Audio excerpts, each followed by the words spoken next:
بسم الله الرحمن الرحيم. إن الحمد لله نحمده ونستعينه ونستغفره ونعوذ بالله من شرور أنفسنا وسيئات أعمالنا. من يهدي الله فهو المهتد ومن يضلل فلن تجد له وليا مرشدا. أما بعد، وأما الربا الفضلي فهو بيع النقود بالنقود أو طعام بالطعام مع زيادة. قوريني بارا ببارا خوراك بخوراكاني كأساسيات جاني إنسانة بزيادة اللحخوي هر همان اشتغلان بزيادة اللحخوي. أما وهو محرم مش محرم بالسنة والإجماع، أما بدليل حديث إجماع الصحابة. بلا مكوت من الربا قرص لبروي زور ما شلنا وخلقت دليل آياتي للسنة أم دليل حديث إجماع الصحابة، لأنه ذريعة إلى الربا النسيئة. شو أمر رجاء كشتبه الربا نسيئة قرص. بابي بين الصنف كان شو الصنفيك هي أساسيات جيانو ناون راو بالربا وأموال الربا يبيوتي.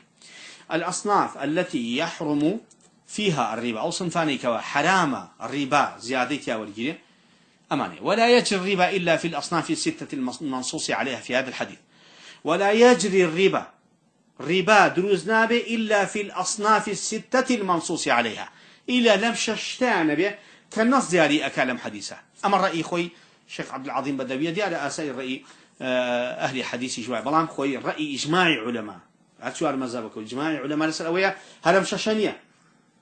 أما أضعف رأيي لسويك وأول أمشى شيء أقول هنم شاشة كواتا حكمة الربا نامن الدنيا تورجع بمشى أقريد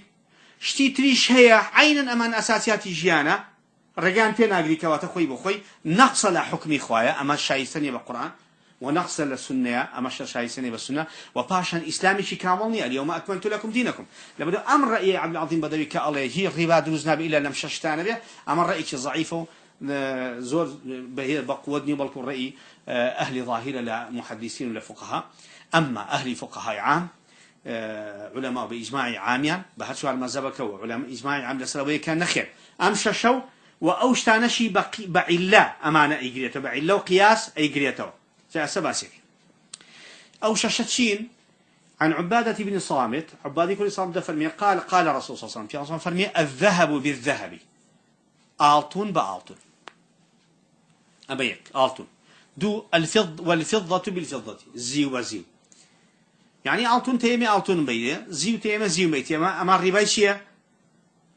رباي فضلي بيوتري رباي فضل. والبر بالبر جنم بجنم. والشعير بالشعير جو بجو. والتمر بالتمر خرما بخرما. والملح بالملح خوي بخوي. أما شش صنفك آلتون زيو جنم جو خرما خوي هرم ششتي الربايتي آيا نخير وطمان بإجماع علماء هرم ششنيها چونك اگر بيتو ام ششبه شنهاشتي تري لما بقوترها انجا باش بين سر قاعدة كجاري اگر ام ششا اگر هل ام ششبه كواتا كومالشتي ترهي مثلا ليلة جنم جو باسكا كشي نوكي تيانية نسكي تيانية برنجي تيانية أساسيات جانشة ليرة خرما باسكا يباس بس خرما أي كنت يعني ناكل أساسياتي تلمان هي شيء نسل أروى شو خرما ميوه سيو برتقال تري أما مشتج جاني في أروى ملح خوي إصلاح طعامه خوارني في أشياء بس خوي يا توابل بهارات وزبدة شو ليمو دوزي وشي مشتانا كلو بقوتر بهالحال كواتا أم ششتا أموال الربوية وأوشتانا شي بعلو قياس شمولي أماك علو قياس وكوشي بازارنا شي نصر شرطة كان جاري علة شي لا حرام بون بالربا كردني أم ششا. الذهب بالذهب والفضة بالفضة آلتون وزيو دوانا برانبري شوار من هي جنم جو خرماخي أم دوانا كألتون وزيوة أو شواري تيش كجنم وجو خرما وخيه زور جوازن ليه. اتفاق جمهور العلماء السلوية علها هي هو كار هي لحرام بنيتي أم دوانا بجيا كألتون وزيوة وأم شوارش كخرم جنم وجو خرما وخيه بجيا علها هي علة شيء جاري لألتون وزيوة كحرام بوا. اتفاق علماء السلوية الثمن نرخة عملية شكل الدنيا آدمي زاد خو يقول وايد دوز كدوا شتيك أبيب كابا عملة بميزان كهمش تكاني تري بي ورقري بويا كاملترين معدن لسر دنيا خوي قدر سيكل بي ألتونا لقل زيوا كما ديكي زور خام وباكا وأزميو كميشة أوي كردوا أوي هدايتي بشيدا أو بين البكاري بين بيكن با سقيك وقرصائل بيني خوتانا اشتكاين تري في ورقرن أو سنتي خوي كونية لبشر عين خو بشر خوي شو زانه هل خوي في ورقرن دروسي كل لزاوية أول شيء في دار والقناطير المقنطرة من الذهب والفضة كواتا كهدايتي دا واشتيك دروس كان لبيني خويانا وكو عمليك وكو نرخ اشتكي اشتى بنرخ بيت بيكن بنرخ كأمشت أو عند قوتها بيبتوان هم شيء كيف بكرن لبرو علة ألتون زيوا نرخ عملة بارة بوي واي عمليتيه باريتيه كواتا هرشتي كيتر وكو ألتون زيو عملة بو همان حكمي ألتون زيو بون أم بارك كاغزي منو تويسا ورقية خو مادة ألتوني ومادة زيوشنية باشا أم كاغزي كاري كيفاني تويايا تو أشيت بازار ألتوني بيكري زيشي بيكري كواتا چي بيدراوا قرسايو سيقي ألتون زي بيدراوا كواتا شون أبي حسابي ألتون زي بينكري شون أبي حسابي ألتون زي بونكري شو أم أبم كاغز ورقية أم ورقية الجيفان تاعنا ألتون نزيو أشي ألتون زي بيكري كوا شي ألتون زي بيكري شو أم كاغز ليرة كنايو ديناري عراقية دولاري أمريكية ثمانية إيرانية ريالي سعودية أم كاغزانا كراوة بنرخ كراوة بعملة كراوة بنرخ عملة أو علتي كألتون زي بيدرس كراوة همان أو علة دراوة بم كاغزة بيقوماني لو يقولوا تاريخ لدول حرب عالمي دوما كاغز بو بعملة تا أو سردما هل ألتون زي عملة بو حتى بالرومان كان ينقود بن صفراء يعني كراني زرد بو عمليان ألتون بو بكي بفارس كان بني البياض بو زيو بونار كواتا ألتون زيو دو عملة إمبراطورية فارس كان زيو يعني بكارنا عملة رومانيا كان أوروبا ألتون يعني بكارنا لمنطقة عربة هادو كان يشي بيكرا إن جلدوا حرب عالمي دوامو مثلا أم معدنا كان بو وولاتي أمريكا ألمانيا وفرنسا وحرب عالمي وولاتني كتوشامبو قرزكي زور وجانك زور عرضو آخرك ورقيان طبعا كتبة مزخرفة ألتون دواي ورده أونا شامبيون بوكا مزخرفة لكن وازن لي نهار بكاغز دروسيان كدو سقي أويان كذا كواتا أم كاغزي كدروس ولا عالم أبوه عملة بيوتي عملة بيوتي نرخ بيوتي ثمن أم ثمنها تشيا شتي تريتي يكري بهمان أو علة كوا ألتون نزيو لبيناويا كراوا بأموال الربوي كواتا أبي أم كاغزي بتويا حسابي ألتون نزيو بكري جا ألتون نزيو حسابك شونا أو تانا فرمي مثلا بمثل سواء بسواء يدا بيد دو وصف من هي مثلا بمثل ويدا بيد أبي وزن بوزن بلا لفظ كتاب فرمي وزنا بوزن ويدا بيد سواء بسواء وحتى هاء بها لفظ كان زورة بس همي مع دو شرط من هي تاعي أبي وزن بوزن بيه دس بدرسيش بيه بو معناي أجل كابري هاد كيلو ألتوني بوتو هنا وتيكاغي 1 كيلو ألتوني بازن وخشلو زيروزيوم بريه كدروس كراو حقي دسكته يمي أمش كيلو ألتوني مثلا عربي سوشار أمش بهمي عربي سوشار بيه بسويك بهمي بسويك بيه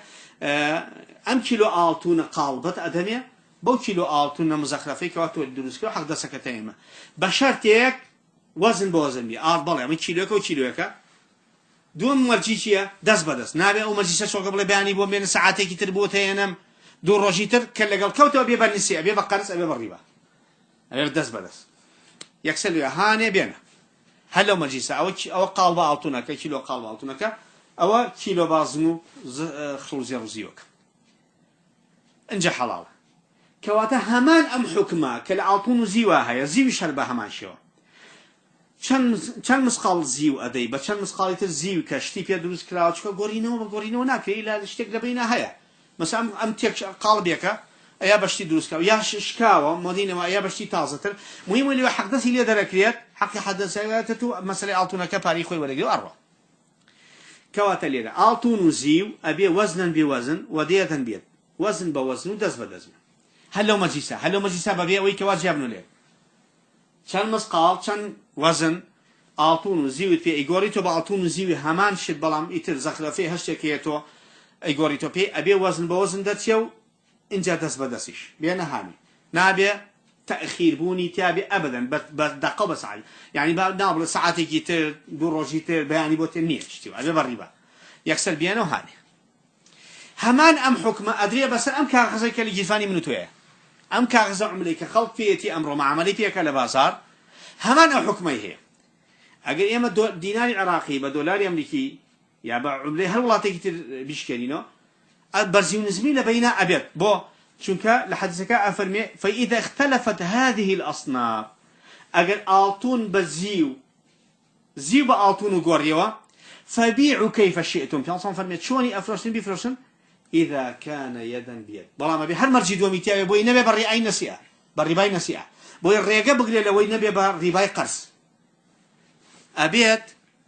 أجل آلتون بزيو وقريتو جائز شكا بو آلتون بقدر زيو كم ترى وزني أو قدرينية لبروا أبي أشياء زيو كزياتر بيه ني كيلو آلتون بدو كيلو زيو بس 1 كيلو زيو جائز وزنك ريلي ناجي شلون ريكون سير ريكون بجري بازار أما مرجي دوامي بها تابع لبروي ثمن أما أموال الربوية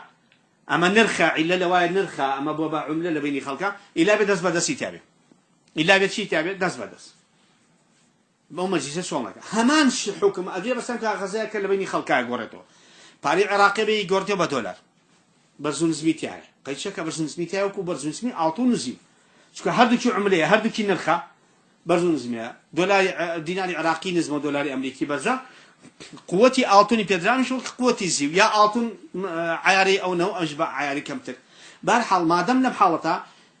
قوتي أعطون زيو شاني فرقا عن قوتي أم دولار ودينار عراقي شاوايا لبرو دروستا أم عملانة كبيك قوريتوا أو برزون زمية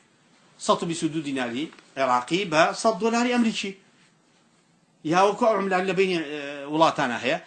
دروستا أو برزون زمية لبرو يحتيك حسابي ألتوني بوكتب حسابي زي بوكتب أشياء برزون زمية بلا ببي هاد مرجي دوامي تابع شيء دس بدس دفتريك بي بوكاسيك الله يبون قرروا بالديناري عراقي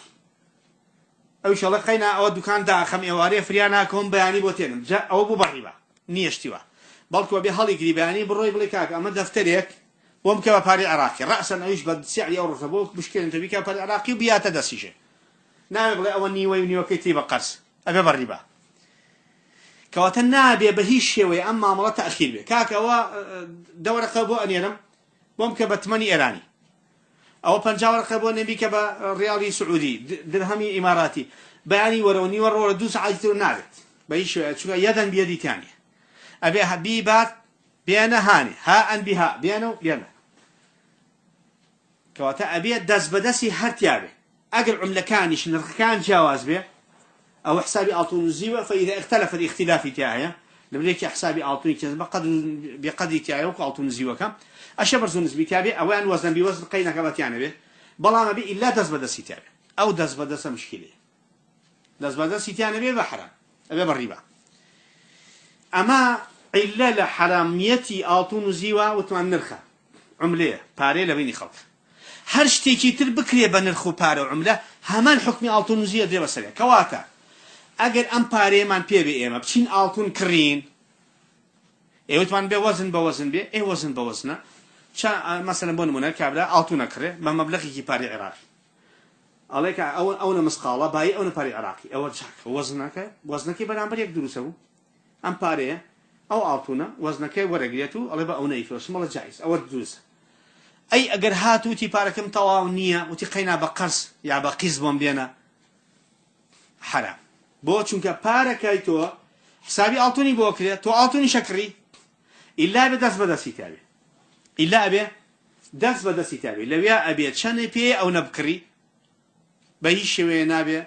قرزي تاكي بهيش شوي نابي قرزي تاكي چونك باركايتو نرخة عملية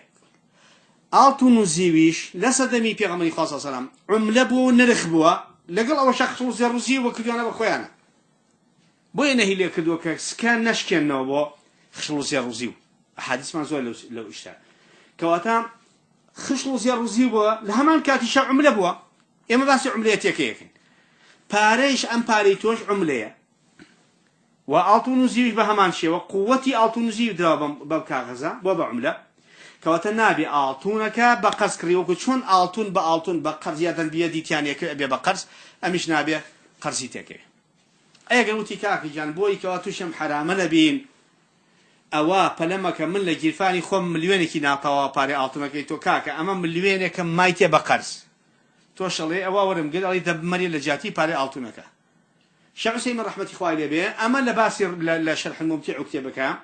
باسي لباسي أحكام الربيك أفرمي أما التحيل على الربا أما حيلية بو حلال كدني الربا حرامة ما دام زرنجرك خوي شكل طرفي كرينو فلوشتنك طرفي لطرفي بيع وشراكة حرامة شنك خاوني أعطونك أجر بياتي أمر رجيك بو حلال كدني الربا نا بابشي ليش يشتري قرصك نابي لخاون إيشكي قرصك چونك رجايك بطبيعة كابلا الله من ربا ناخون بلام رجايك تلبكاري هينية وكشون في عنصر فرمي جولك وتيان والله لحم الخنزير حرام أخوة فرمي لحم الخنزير كشي شحمكي باز نكد وشحم الخنزير أو بزكي حلال عشان بزكاني أنا أنتوانا وأنا فلوس يعني كده بفارو بارك أنا بشتري أخوة وكخواتن وابو إيش فرقينا بس لفي كان كله كواتا بهمان شو النابي وكش عسيمنا فلنا رحمة خالده نابيت خاون آلتونك يكشغل بيع شراكا نابي هل سيبم ممارسة لم لا باري باتيه بلكاك أو بمري لجاتي أو بوشكا باركش آلتونا أو بريبا بلكو بتشيل هيك يجتري قرصك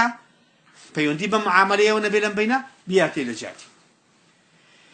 أما الذهب بالذهب والفضة بالفضة إلا لبيننا شيء مثلا النرخ بين شو أصلا فقيتر جنم جو خرماخي طبعا بس أمر يلا هذا شواري نخير وكنت ماشي عسيمنا فرميو جمهور علماء طبعا نسأل أول هالمذاهب أربعة هالشواري نسأل أول كوا أم شوارا وهشتي كتريش أم شوارا أجريتها أم شوارا شيا إلا وهو كاتشي وبا أموال الربا وحرام بوا الطعام والوزن أمانة خوراكن هندي كان طعام وزن هندي كان طعام إدخار قابل معنون يعني دخلك بلام الرأي راجح وياك الشعسي من الفرمية أمانة طعم وزن واتخوراكن أما يك خوراكن ما يجاني إنسان شو إنسان بخوراك جي دو مشان وزنك ليه كوت هرشتي خوراك بو ووزني تيكوت أموال الربوية مثلا بونمونا قال ملي لباسك قال مشامي تاني برنجي تاني جويت هين نوكي تاني نسكي تاني فاصوليا تاني لوبيا تاني ما دي حياتنا وانيش شون قال موجو مادي حياته بهمان شو إيش مادي حياته كواتا ما دام أمانة طعاما خوراكن هشتي بوبا خوراك وكو نسكو نوكو اشتاني كواس ما كد همان حكمي قال موجو ولا قدم همان حكمي قال موجو شو قال موجو خوراك مادي قوتي بشريته هشتي قوتي بشريته زيادتي يا حرام ألين نوك كاك نوكي برزامان هي ورا كاكا كيلو بدو كيلو نوكي كالبين 2 كيلو نوكي برجابره بو بريبا شكا طعام خوراكا نابي زياده ورقي نا كاك حقي برزانكين بري كيلويك او كيلو برزان بري برام حقي برزانكي تي ابيت شي تابع وزنا بوزن ويدن بيد ادينا انا ولا سلتاي توزيع كدني بايعي أدينا أنا وهاتبو يكسر لقلا خطيتي إبليسي لقلا هاد أدرابنا أنا وها كيلو أرد أدايا أيو هشناني مثلا 90 غرامي 120 غرامي تيما هذا كأتشو بفردا بكيلو أرديا بنانا وكانوا كإيابي لمقابل همو كيلو يكا نوناني أدايا لقل 2 دينار كحقي برسانك يبو بخلا ولا بخيناك خيو برسانك نوناني أدايا نونانك 120 غرام نبو 8 و 7 و 9 تا ناقشتو بارحال بلين 120 سيجبي هالرباية بو شكو أو كيلو أردا أجر خود لقابيكي جاوزا بيشيلي لتشتكي بشوكا بيشيلي أكابرين أنا وكا بيجيتو كابكا جيب خاطا أولاوا جوان بيشيلي بيكيشي همو قنتكيشي 120 غرام بي شواردا نان 15 ناني تيادرجو أم نوي إيه يعني لهمو كيلويك نو ناني أو خياليش نو ناني لي أجزي حسابك أجر وزنك ده بزينه لهمو كيلو شيء أكل بيك بس يبشوا دو بشيء أكل بنانو إيه بشيء شيء أردك يبل بخوي كواتا أرد بأرد وأرد يديك نان تأتي أبي أمشي أم أرديتو لا تشتك بشيء بيا بتنوركيا بيا تو دس كباك كشباتي إنجا دو ديناري بيت حلال أما بيديتيو بلي كاكا ورا أو النوع نانبرا هر كيلويك أو أبو بريبا چونك جنم يشك الأخوراك وأبي وزن بوزن تبي أم وزن بوزن درنشو وزن بوزن درنشو يعني كيلو أرديا كيلو ناني ورنقرتوا وزن بوزن كواتا طعام أوي شكر أبي 2 كيلو شكرن بو بينا 1 كيلو شكري كولابرة يعني 2 كيلو شكري وردا إكابة كيلو أبو بريبا بو شكايك الإطعام لنا بشريته كيلو يك أبي ب 2 كيلو نابير ويك لو مسائلنا ويكوا أو تأسيخني خرما أجل وشكا بلاد شو قوري خرما دو صاع بلين وكو بلين 2 كيلو 2 كيلو خرما وشكا بكيلو خرما يترفرمي عين الربا كمان صفرمي أما تشاوج الربا بوشي نشوي مفروشيته بباركي خرما تركلي كاتب همان شو أجر بيت وزن بوزن درزنا شو ربا هشتك أي بيت أرد بيت لكم قاضي دوس كي أرد بيت بونان بو هشتك أبي لا أجريك لا إطعام بيع ربا هشتك ببيت بكيلو قل مشامي بكالي ببيت دعاء ببرزاي نوعي شيء تربيه وزن بوزن درنا شيء بالربا أما قل موجو قوتا هشتك قود بين مقابلة حرام أي قل إما تشين ببازار قل موجو أكرين بقرز أشين ببازار أشين 100 كيلو قل مكرين أنا والله بارما بيني خينا بقرز دعاء بارك وين هل جائزة ما أقرينا بس أصلي قصدك علة يجيب ولا مسألة ألطون زيوا نرخبو باركش نرخه كواتا أما عملة أما علة كجاء نرخه أما أي علة شيبو هو كات شيبو لحرام بنيتي جن مجوا لبرو خواردنا وزنك أي أقربيتو إيما أبا ألطون زيو جن مجوا كرين درسته إيما بقرز بكرين بله بو لبرو علة هو كات لحرام بنيتي أو دوانا ألطون زي مسألة عملة ونرخه جواز رجل هو كاركي أملا خواردن أميان باري كواتا أجر بتشين جنمو جوبان باري بقرز بيكرين درسته بوشي شو كما أما باري بجنمو جو نية باري بباري نية باري أموال الربوية أم باري هو كار شيبو حرامتي أبو نرخه بلام أم هو كارك خواردنا دو هو كاري زور جواز أميان نرخو عملية أميان خواردنا لبرو سيري هو كاركانا كريه كواتا بباري دو سبشي خواردن هنوعي كي بقرز بيكري أو هيج وزن بوزن ثانية بقرز زوز سبيكري أما الشعير البر والشعير أما قنموجو ما هو تساء التمر قنموجو هشت أما قوته هشت بشيته أم قوته وكو أساسيات جيان وكو شعسي من الفيلم أساسيات أم دوانا قنموجو شن أساس أبو جيان هشت كي تيجون أساس بكو برنجي أمره هموان تشتا أموال الربوية أبي أدو صنفي تابي بقورين أجر بلين برنج قوري توا أبي وزن بوزن دس بدسي تابي بلامي تي يكشتي تيجي شارتي بيبكين جنم هر نوعية بجنم شار زوري بمصلي فرقناك لبلي ما دي جنمه بلام إلا بدس بدسي تابي وزن بوزن شي تابي هردو كان جنمه كواتا برنج قورينه أبي وزنه دس بدسي تابي أما هو كاركي وثمان قوتي أساسية أي تمر علة شيء هو كارشي وأبو أموال الربا تمر ميوية خوراك لسدين في عنصر سلام على أوبر لكادي نبوني قوتا كخرما كجن مجبوة خرما بديل قدوة لبرو خرما بيوت فواكه ميوة هرشتيك ميوة بيت إلا أبي بوشي واسبي وكو خرما وزنا بوزن دس بدسي تابي تري جنم هم بلين سيو برتقال هنار بهنار يتهل هاتش موادك خرما بخرما أما ميوة هشت ميوة بيبي أو قورينوا أكيل بيني هادو الشوكة سيو طانية سيو بطانية سيو وزنا بوزن دس بدس أبي وزن بوزن تابتو نابي زيوتي كاك أم سيو السورة بو سيو الزاد نابي ما دام هذيك نابي سيو أبي وزن بيق وزن بي وزني كان زايد كميكي ببريبا دس بدس قرزي تيكي ببريبا أما ميوة هشت بيبا ميوة وكو خرما شون بابا عينشت هادو كان وەکو چۆن ئێستا ئەیخوێنین مێوش بە ترێ گۆڕینەوە مێوش کاکە وەرە کیلۆیە مێوش بە 2 کیلۆ بە 3 کیلۆ ترێ ڕیبایە بۆچی چونکە هەر پێوتە ترێ بەڵام خورمای وشک بە خورمای تەڕ 2 کیلۆ خورمای وشک بە کیلۆ خورمای تەڕ ڕیبایە 2 کیلۆ مێوش بە کیلۆیە بە ترێی تەڕ ڕیبایە نابێت لەبەرەوەی یەک سنفن ئەبێ وەزن بە وەزنی تابێ و هەروەها دەست بەدەستشی ئەمە التەمر بالتەمر شەشەم صنف الملح بالملح خوێ بە خوێ ێ باشە خوێ چ تەئسیریە خوێ وەکو شێخ عوسەیمین فەرمی ئیصلاح الطعام خواردنی پێ خۆراکی پێچاک کرێ هەر شتێک خۆراکی پێچاک کرێت کە مادەی ژیانی ئینسانە خوێ وەکو خوێ شمولیەکە ئەمالی ڕیبەیە وەکو تەوابیلەکان دوکانی بەهاراتەکان ئیتر چی تایە لە بەهارات و لیمۆدۆزی و حەودەرمانە و زەردەچەوە و ئیتر ئەنواع ترش و چی و هەرچێک هەیە لەو شتانە پێی ئەوتێ ئیصلاح الطعام ئەمە خۆراکی پێچاکێ ئەبێ ئەمانەش هەمووی وەزن بۆ تانێ لیمۆدۆزی بە تانێ لیمۆدۆزی تانێ بەهارات بە تانێ بەهارات وەزن بیوەزن و دەست بەدەستیشی تایە نابێت قەرزی تێکێ بەڕاستی ئەم شتانە خەڵک زۆر بێئاگایە لە مۆزوعانەوە کەس نێمودەکاریان تێگەیەنێ کە ئەم بابەتانە ئەموالی ڕیبەویە حدودی سوورە و نابێت استیغلال کردی بەڵکو قیاسێ دانراوە بۆ ئەوەی کەوا کەس زۆم لە کەس نەکا قیاسەکەشەوەیە وەزن بە وەزن ئەوە یەکەم عەدالەت دروستەکە دووەم ڕێگایەک هەیە بۆی بدا لە وەزن بە وەزن کە چییە